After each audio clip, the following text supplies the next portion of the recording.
갭이라는 것은 가격 흐름의 진행, 가격의 가격 흐름이 진행되는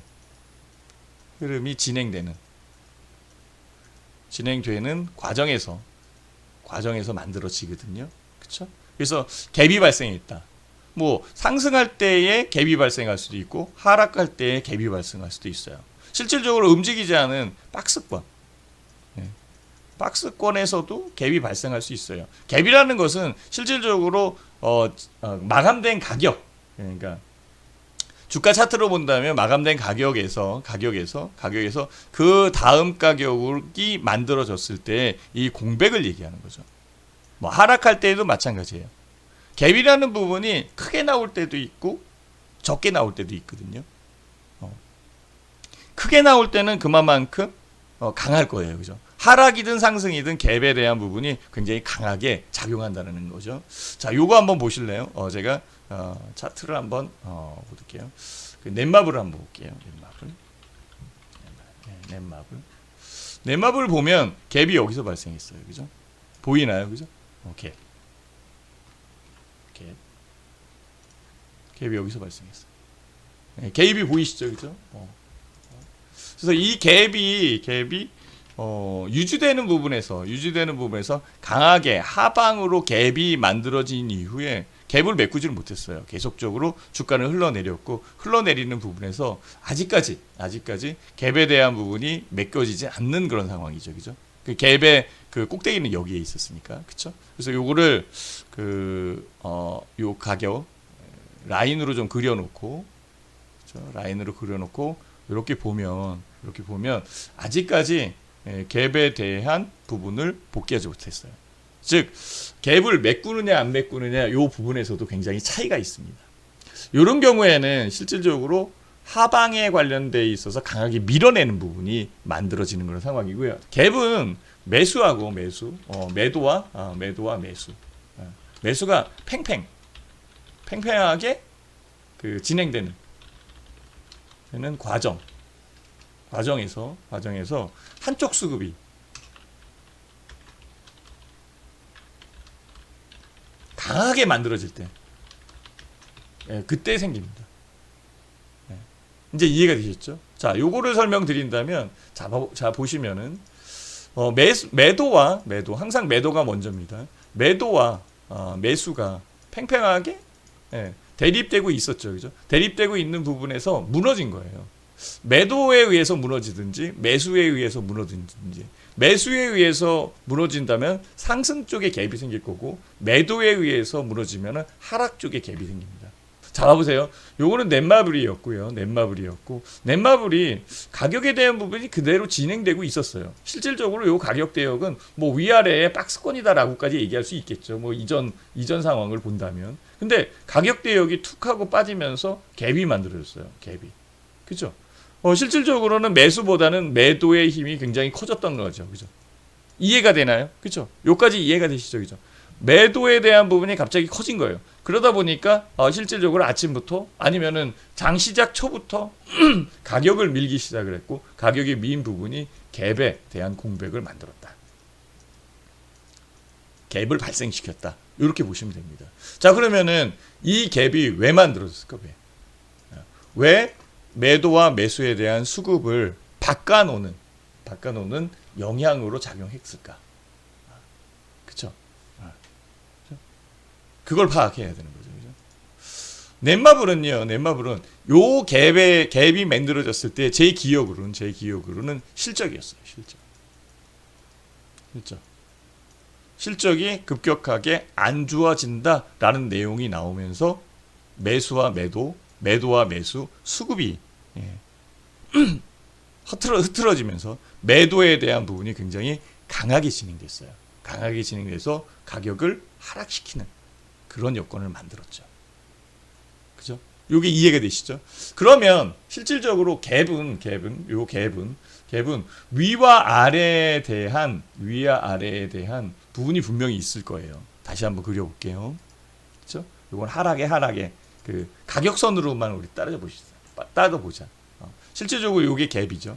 근데 우리가 쳐다보면은 요 갭도 이렇게 이것도 갭이지만 이것도 갭이에요. 그죠? 그죠? 요것도 갭이에요. 실질적으로 여기 보면 요것도 갭이죠. 그죠? 좀 짧게 따져보면. 그러니까 가격에 대한 부분이 갭으로 형성되는 것은 다 갭이라고 볼 수 있어요.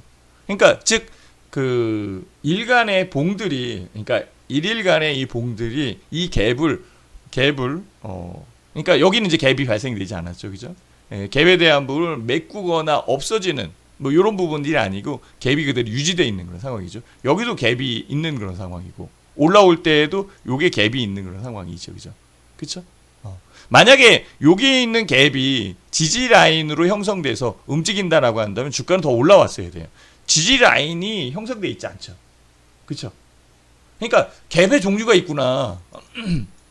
갭의 종류가 있구나라는 것을 여러분들은 아셔야 돼요. 그러니까 많은 사람들이 놓치는 거는 뭐냐면 갭이 왜 발생하느냐. 요까지는 좋아요. 근데 요것도 갭이고 저것도 갭이고 여러 가지 갭이 있는데 갭에도 종류가 있구나.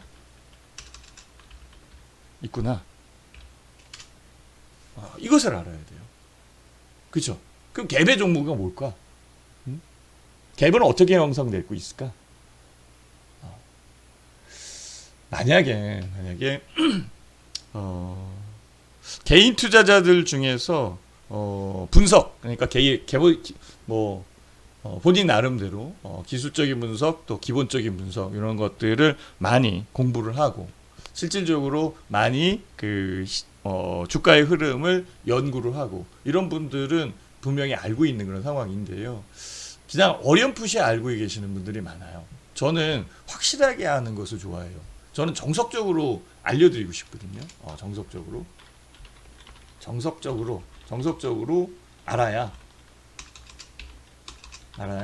나중에 약간의 이게 비정상적인 상황이 발생했을 때 대처가 가능합니다.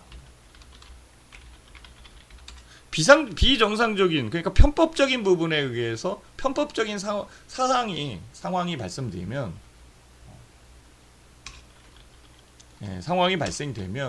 실질적으로 대처를 못하는 그런 상황이 대처를 못할 때가 있을 수도 있어요. 그래서 갭에 대한 종류를 모르고 계시는 분들이 굉장히 많더라고요.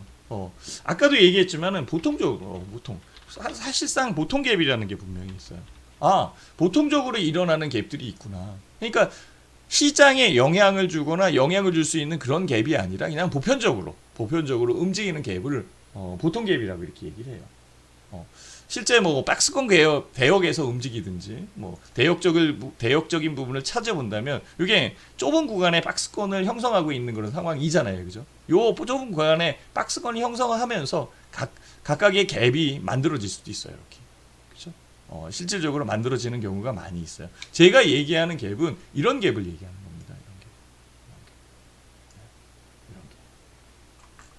이게 돌파갭이에요. 돌파갭. 우리가 찾아내는 거, 실질적으로 찾아내는 갭은 돌파갭이에요. 돌파갭을 찾아내는 게 훨씬 더 중요하다는 거죠. 하락 돌파갭이 있고 상승 돌파갭이 있을 거예요. 그죠?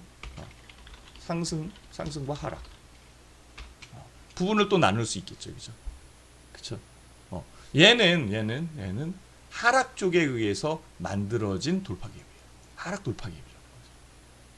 하락 돌파갭으로 시장의 이슈적인 부분, 즉 이 종목에 대한 이슈적인 부분이 나와 있는 그런 상황이기 때문에 이 종목의 그 이슈가 해소되지 않고서는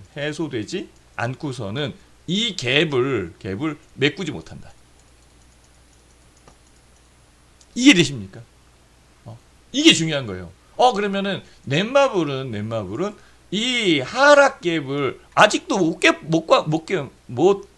못 메꿨죠, 그죠? 아직 못 메꿨죠, 그죠? 못 메꾼 게 눈에 보이죠, 그죠? 메꾸지 못한 부분은 이 하락갭이 발생했었을 때의 내용적인 부분을 알고 있는 분만 투자할 때 유리할 거예요. 맞죠, 그죠? 이 갭이 왜 발생됐다고 했어요? 조금 전에 제가 뭐라고 왜 발생했다라고 돼 있어요? 갭이 실적이라고 돼 있죠. 실적이 낮게 형성되는 그런 여건에 의해서 갭이 발생됐거든요. 그러면 결국은 갭을 다시 복귀하고 올린다면 뭐에 의해서 움직여야 되죠? 그죠? 실적. 이제 이해가 되나요? 그래서 넷마블을 상담하시는 분들이 많이 있어요. 넷마블 올라갈까요? 내릴까요? 저 지금 넷마블 갖고 있는데요. 예전에 갖고 있는데 그거 갖고 있다가 여태까지 지금 질질 끌려서 지금 몇 개월 갖고 있거든요. 근데 그거 올라갈까요? 지금은 좀 올라가는 것 같은데 지금 올라가는 부분에서 추가적으로 매수해도 될까요? 이렇게 질문을 한다고요. 그죠? 이제 얘기가 되나요? 자, 이제 제가 그림을 지울 거고요. 네. 만약에 신대표라면 넷마블을 언제 살까? 넷마블을 언제 살까? 신대표라면 넷마블을 언제 살까? 그리고 실적이 좋아지는 것이 첫 번째는 확인이 돼야 될 겁니다. 맞나요? 이해가 되셨어요? 그렇잖아요. 근데요.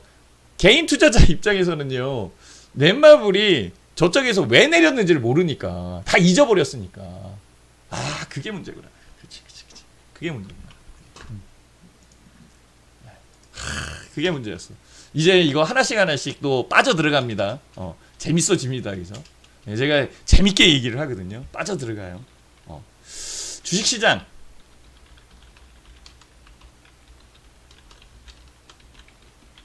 특별한 일이 없다. 이거 제가 얘기한 거 아니에요. 제가 얘기한 거 아니에요. 주식시장에서는 특별한 일이 없대요.